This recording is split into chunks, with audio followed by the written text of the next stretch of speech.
Hello students, welcome back. Government budget and the economy हमारा ये topic चल रहा है। समझ में आ रहा है ना?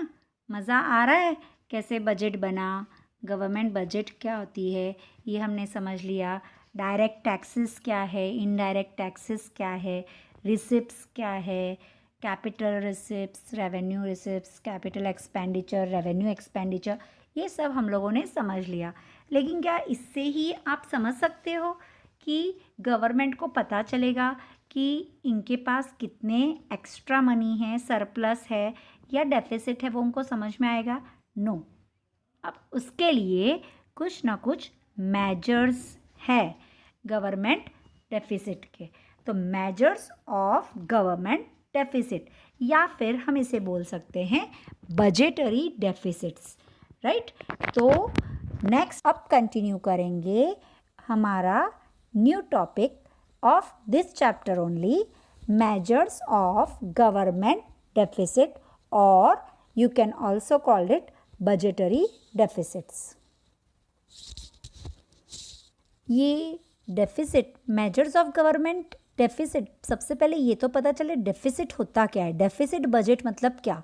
When government expenditure exceeds, government के खर्चे एक्सपेंडिचर मोर हो गए, एक्सीड्स गवर्नमेंट रिसीव्स, जितना उनको रिसीव्ड हुआ है उससे खर्चे ज़्यादा हो गए in the budget, it is called as deficit budget. तो ये बजट जब बना और उसमें खर्चे ज़्यादा दिख रहे हैं as compare to income revenue, then it is called as deficit budget.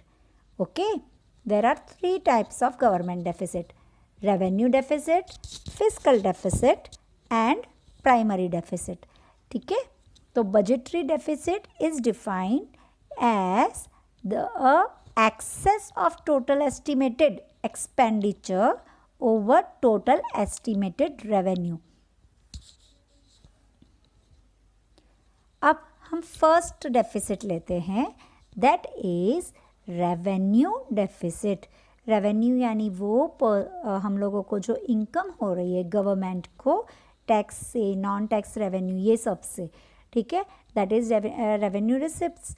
उसके बाद एक्सपेंडिचर्स, छोटे मोटे जो एक्सपेंडिचर्स गवर्नमेंट कर रही है for the general public, it is expenditure.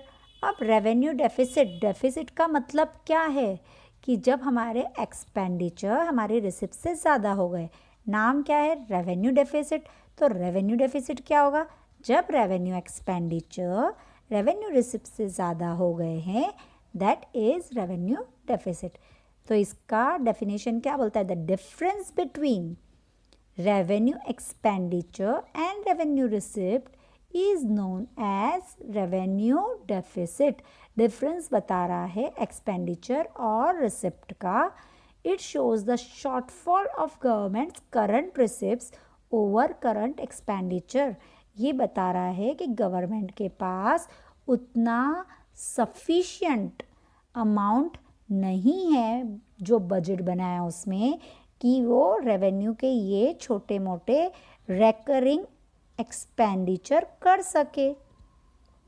तो अब गवर्नमेंट को क्या करना पड़ेगा? अगर रेवेन्यू डेफिसिट आते हैं तो उनको, गवर्नमेंट को थोड़ा सा सेविंग सेक्टर्स में, एक्सपेंडिचर्स में, कहीं ना कहीं अमाउंट में थोड़े से चेंजेस लाने की कोशिश करना पड़ेगा कि या तो वो रेवेन्यू बढ़ाए, या फिर कहीं ना कहीं से अगर ये नहीं किया तो कैपिटल रिसिप्ट्स पे भी बर्डन जा सकते, क्योंकि आगे जाके फिर बोरोइंग्स करनी पड़ेगी।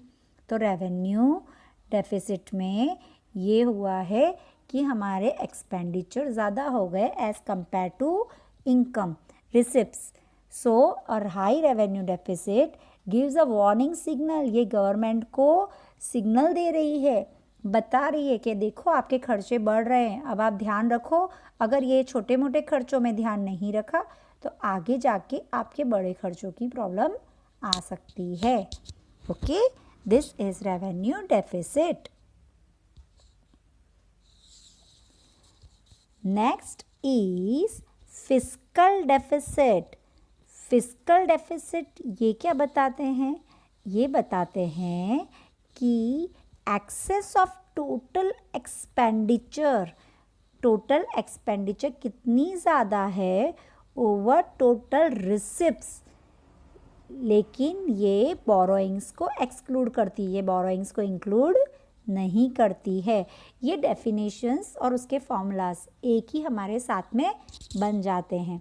तो when the governments non borrowed receipts, यानी बोरोइंग्स वाली रिसिप्ट्स की बात नहीं हो रही है, non borrowed receipts fall short, कम हो गई है, of its entire expenditure, it has to borrow money from the public.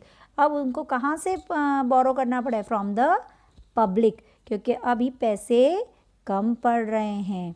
The excess of total expenditure over total non borrowed receipt is called fiscal deficit.